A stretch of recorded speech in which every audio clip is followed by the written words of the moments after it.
All right, here we go. Here we go. This is it. This is a conversation I've been looking forward to for quite some time. It's something close to my heart. It may not necessarily seem as the sexiest conversation, but we want to talk about development strategy down the road. And one of the persons that I have that I truly respect, a progressive person, a person who has been writing a lot on Philippine economy, our developmental crisis. Someone who's progressive, of course, in every sense of the word is of course Sonny Africa. Thank you very much, Sonny Africa, Executive Director of Ibon Foundation, for joining us today, sir.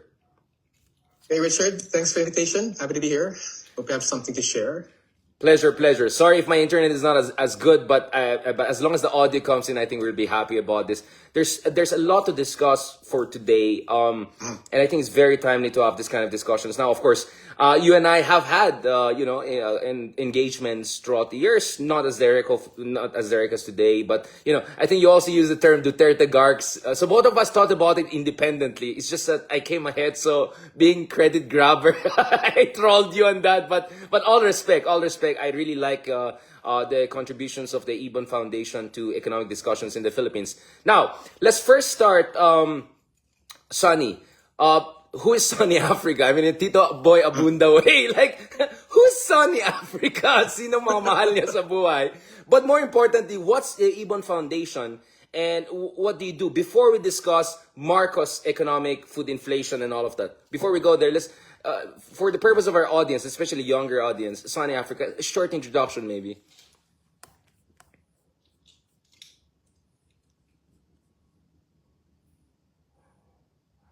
Kind of losing you, but Yes, please go ahead. No, we got to do. Yeah, please go ahead. Yeah. Yes, Sonny. Yeah. Ibon, talking about Marcos economics, Ibon was set up in 1978 during this our first episode of Really Bad Marcos economics. It was set up very straightforward objective: bring economics down to the people.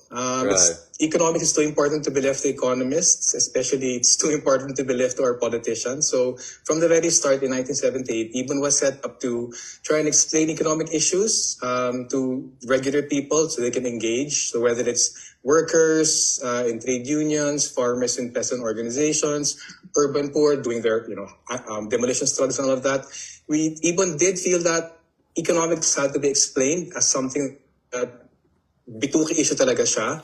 Beyond the short term, sana even the long term. So Ibon has been at for 45 years. Middle age, for those who believe in numerology. Ibon's 45 years old, and then we did a quick check of the average age of the staff. Also 45. So, coterminous ba yan? Sorry, Sonny. Coterminous ba yan? I don't want to ask age, but it's like, yeah. Hindi naman yata. Hindi naman yata. Okay. As long as people are, able, willing to do, keep up the fight, with all the difficulties, we're still around. Also inviting young progressive economists who want to join Ibon, just, knock on our door. Yes, we'll go for sort it. something out. We can do we can work together. Sonny, a little bit about yourself. Of course, your background in development studies, London School of Economics, if I'm not mistaken. Also, how did you come about in terms of your research and advocacy in the field of development economics or development studies? Ano kaya? I think as with activist, it's experiential. I had a nice, happy childhood, had a nice, happy high school life, also had a nice, happy, oblivious college life. But I was in London at the time in LSE. And what really struck home for me that time was a time that in the mid-1990s in London, and it just struck home to me one time after a nice university night of partying. A Filipina about 3 a.m. when the party wound down, she knocked on the door with one maleta, said, "I'm gonna run away from my employer, but he can't know I'm running away because he took my passport." Asked me to keep the maleta until she'd run away. Very furtively, she went back up to her employer. It was a Middle Eastern employer. And, you think the aftermath of a party, you have a buzz. And for that to happen, just stuck home it's kind of weird. I mean, here I am Yeah. studying abroad, having a fairly comfortable life, Right. a Filipino, and then another Filipina in the exact same building I'm in, completely different circumstances. And I think it was that moment of Wow. desperation. Ah, It yeah. struck home. I Yeah. was doing philosophy and economics at the time. And then I did my master's in development studies. Came Right. home, worked for a year in NEDA, saw how, I'm not going to say corrupt, saw how challenging working in the government was for economic development. Ran away back to the academe for a year, tried doing a doctorate. After 2 years, realized, why am I studying in London when Yeah. the battle is in the Philippines? So I Right. interrupted my doctorate, started NGO work, and I've been here ever since. So Sonny, you're a recovering conyo in that sense, right? That's like, and then I mean, just to say this,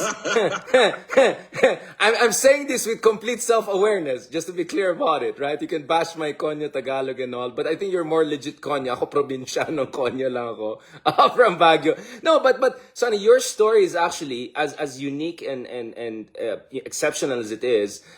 It has parallels with a lot of people. I mean, people like Walden Bellio, a mentor of mine, also came from privilege, right? Went to Princeton University, went to United States. Also, of course, my de facto co-host Ronald Llamas also came from a quite comfortable background, and then he saw the reality of Smoky Mountain, etc. Natauhan.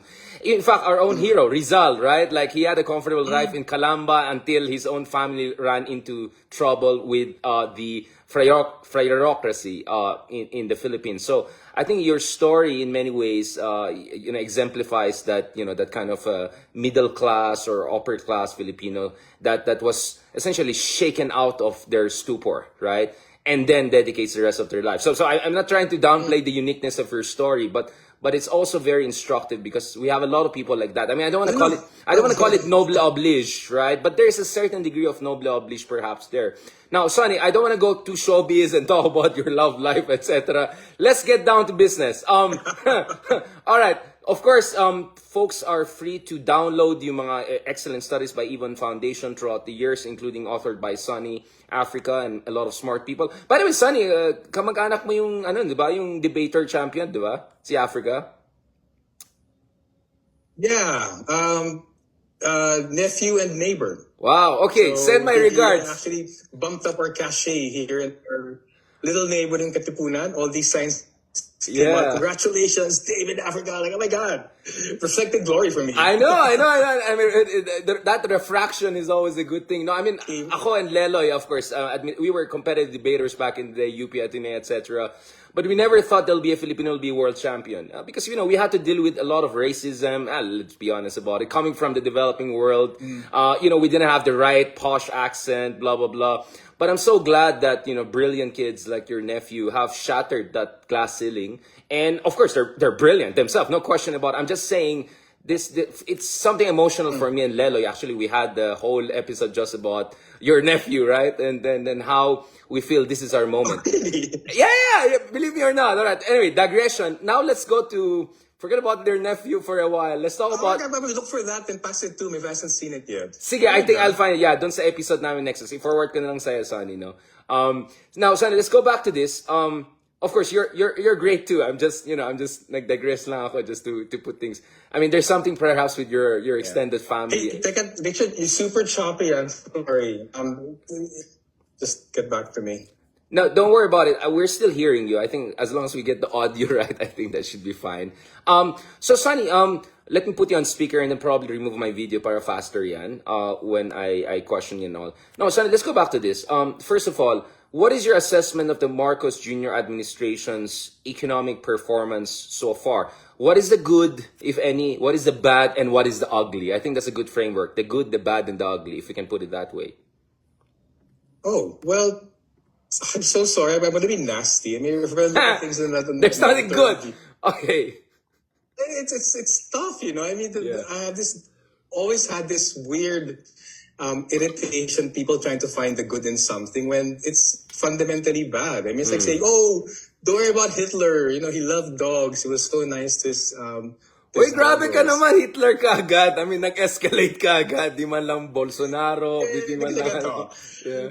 governance economic policy, it spans so much of the economy. Yeah, So yeah. parang kung pipilitin mo to find something good, meron naman. So Yes. halimbawa right now, in the middle of all these social problems, okay, that 1 million na cash subsidies binibigay for informal workers, of course that's good. Yeah, but if you're talking about roughly 20 million families Yeah.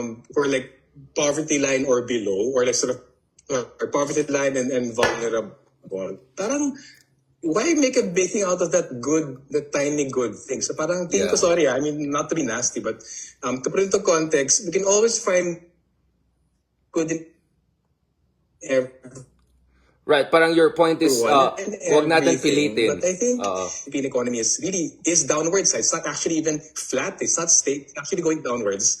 Right now, that moment to find something good, and I think it's kind of pandering to people, trying to sort of find some justification in the way things are. And right now, feeling ko mag-focus tayo dun sa bad and the ugly kasi there's really so much to change. I think the pinaka bad is the fact that in terms of outcomes, it doesn't make sense that after all these hype growth Right. and hype foreign investment, di ba? Biggest foreign investment under Tatay, I think in 2021, parang 11, 12 billion dollars. Right, right. Wow, it's like a record for the Philippines. But despite all that rapid growth, despite all the foreign investment, despite all the claims na we're sort of fixing our competitiveness, why are roughly 7 or 8 out of 10 Filipino families no savings Yeah. or self-declaring themselves poor or borderline poor? So parang that's such a big bad. This is the We have to SWS throw that survey, in right? I think in our economist faces, stop finding Right, right. Wag natin pilitin essentially yung ano, 'di ba? Wag natin how pilitin bad na. things are. Yeah. Walang self-reflection eh. I mean, Right. despite 14 years of all these, gloating about where a rising star in Asia, rapid economic growth, well-respected central bankers and finance ministers. Rising tiger Parang economy. it's kind of ugly that Yeah. they're not accepting the fact that our industry, our manufacturing sector is smallest since the Yeah. 1940s. Right. They're not accepting that all this foreign investment makes for good headline, a profit of developing the Philippine economy. So I think the ugliness comes from parang kulang na self-reflection. And Yeah, yeah. sayang eh. I mean, we're gonna keep going from administration to administration, and the economy is gonna keep on sasadsad talaga siya. If there's no acceptance that may problem talaga tayo. So what And it's serious. It's really super serious talaga. Yeah, so what you're saying is wag natin pilitin na there's any good if there's not a good. Ako naman, I mean, hindi naman totally sarcastic. At least I'm glad that we don't have an inflation of 80% like Turkey and Argentina. Yeah. I'm glad that we're still the fastest growing in ASEAN, although of course our per capita is so low that growing at 6% is whatever, right? We should be growing at 10%. I'm just saying, as someone who always studies other developing countries of the world, I've been in the Middle East, I've been in other parts of the world, parang at least we're not as bad as them, right? But you're right. I mean, that doesn't make it good, but I don't know. It's better than nothing. But let's talk. Ayun. Ayun. Imbis na good, bad, the ugly, the better than bad, bad than the ugly. Kung ganon, Yeah. medyo I can sort of pick up a few better than bad things. Tama ka, inflation, good, we have double-digit inflation, but also second highest inflation for the year in Southeast Asia. Yes, Alam mo yun? I agree with you. Put things I in agree. context, yung better than bad, it's gonna be stretching it to call it good eh. Parang Correct. yung good, kailangan may tanaw ka na maganda talaga, and it's heading Correct. towards something better. But yung good natin is, it's just not as bad as others. And So Sonny, how ugly is the sort of bad mood ako. I've been in traffic for so long. I know, Sonny. Okay, ganito na, Sonny. You have to understand also where I'm coming from. Kasi ako, my philosophy of political mobilization is that there should always be a philosophy of hope. And my fear is if you do not talk about anything good, no matter how little, baka maging cynical na lang tao and they switch out. Do you get where I'm coming from? Because I'm, as someone who, do you get what I'm saying? So actually, this is not cynical. I'm just saying, before you get people interested in political activism, you have to give them a sense of reasonable hope. Now, we can debate about what is a reasonable hope, but my point is, if you say the picture is all dark and dreary, ang hirap mag-mobilize ng tao, people just switch off. Son, I can tell you confidently because I'm very active online, social media, mainstream media, and napansin ko, if toxic ang tingin ng tao sa politika, they're just gonna leave it. And I think that's bad because it's just going to leave the field to the baddies. The baddies want people to lose hope because when people are hopeless, they can become enslaved. That's my reading of it, Sonny. So I hope you see where I'm coming from. But absolutely, you know me, I'm very realistic. I mean, goodness, I mean, I have all, I always compare Philippines with other developing countries. Hindi ako nagfi-feeling na walang ganyan sa States, walang ganyan sa Singapore. No, I always say like, walang ganyan sa Thailand, walang ganyan sa Vietnam, walang ganyan sa Argentina or Turkey. I'm that kind of person. Now, Sonny, let's get... I'll sing it lang. Pero Go ahead. Good kasi I'm not going to find it in the government's current economic policies kasi they're repeating the same mistakes that have been repeated for literally every development plan since the Baster plan ng Bruce plan nung late 1940s. Sa akin, I'd look for the good outside of the official development plans, outside of the official technocracy. I'd look for it the fact that, halimbawa ikaw, nagtatanong ka. And it's a big thing for me. I mean, for the longest time, industrialization was dumped on. Since the 1990s, I mean, the last president even talked about industrialization was President Ramos, di ba? Exactly. Since then, from Estrada, Mark, and Gloria onwards, it was about, let's open up, and then whatever the market decides is our economic structure, that's it. So for me, that's a good thing, but it's not coming from government. And to be clear, we do talk to a few technocrats within government, but they're so, not cynical, but they've been so bludgeoned by the fact that it's not in their career interest to talk about industrial in their career interest to break this hegemony of neoliberal thinking. So they're not speaking, but sa akin, the good won't be in the official structures. I think it comes from outside, from people like you, public intellectuals talking about it. It comes from, there's still, despite all the attacks against progressives, there are still organizations talking about industrialization, talking about economic reforms. There are still, despite the political attacks, a few, precious few politicians trying to sort of, create a bulwark against neoliberalism and then bring things forward.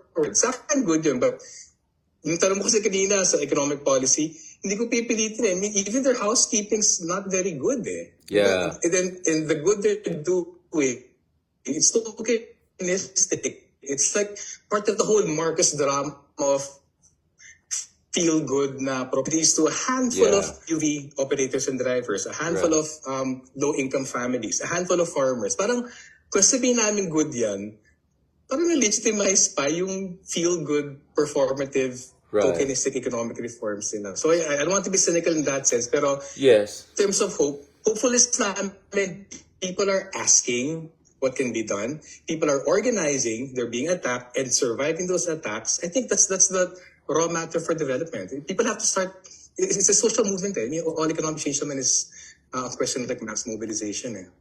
Now, and intellectuals. Right. I mean, first of all, let me say, you have no idea. I mean, there were like some even Wall Street folks who have been listening to some of my podcasts on industrial policy and all. So you never know who's listening to you, right? We're hoping the right people will listen in one way or another. But you're right. I mean, ako naman, kasi ganitong basa ko dito, Sonny.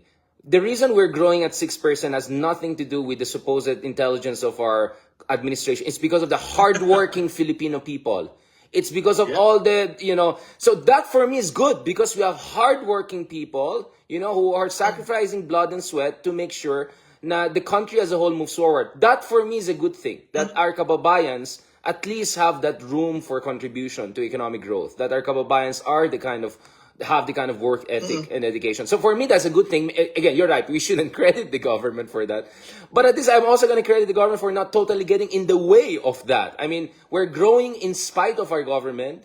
But, I know a lot of bad governments around the world doing crazy mumbo-jumbo economics. I mean, look at, for instance, Recep Tayyip Erdogan in Turkey, right? Playing mumbo-jumbo games with interest rates and all of that. Thankfully, we don't have at least those kind of leaders. So, again, I agree with you in terms of making sure you don't give credit to those who don't deserve it. But I'm just saying, there's always a silver lining there. And I'm not forcing it in this kind of a pathetic, self-satisfied, liberal, complacent way. No, I'm just saying we have to give credit to the Filipino people. All of the OFWs and Pinoys. I mean, Sonny, you're not the only one who has come across Filipinos with horrible circumstances abroad. I work in the Philippine Overseas Workers Affairs Committee back in the day legislature. We had to deal with very, very difficult situations in the Middle East, among others. I just came from Scandinavia, supposedly the most developed part of the world. And, even there, we were checking if, kamusta yung kalagayan ng mga Pinoy doon, talking to the DFA folks, friends like that. So I get where you're coming. Now, son, let's go back to the green part. What is really super ugly about the fact that the Philippines, despite being the fastest growing economy in the region, is not creating quality growth? It's not creating, I hate it, inclusive growth. Yung mga ganyan, mga ek-ek na yan, diba? Yung mga ganyan, UN language, right? I mean, just say it for what it is. The Filipino poor are not being lifted out of poverty. The Filipino middle class is under difficult conditions. I gave a number in 2012. The World Bank said something like 40 richest families took home 76% of newly created growth. That's twice worse than Thailand, which has been in the midst of a kind of a mini civil war. That's like 5 times worse than Malaysia, and completely incomparable to the situation in Japan. This is 2011, 2012, Sonny. So I don't think even the term not inclusive enough is capturing it. But just to set the tone for our next 2 short episodes, Sonny, what is the super ugly part about our growth? So you already hinted at hunger rates. What about employment quality, underemployment, and also in terms of productivity? In terms of productivity, don't worry, i-reset ko yung internet after this episode para hopefully better. So let's talk about these 3 things. No, first, perhaps food inflation and impact on hunger. Second, Sonny, let's discuss in terms of aside from food inflation and hunger, let's discuss the aspect of quality of employment or underemployment, which is a big problem for a lot of Filipino people. And lastly, if we can talk about productivity growth, especially in manufacturing sector. If you can look at those 3, I think, dimensions, it would be very helpful.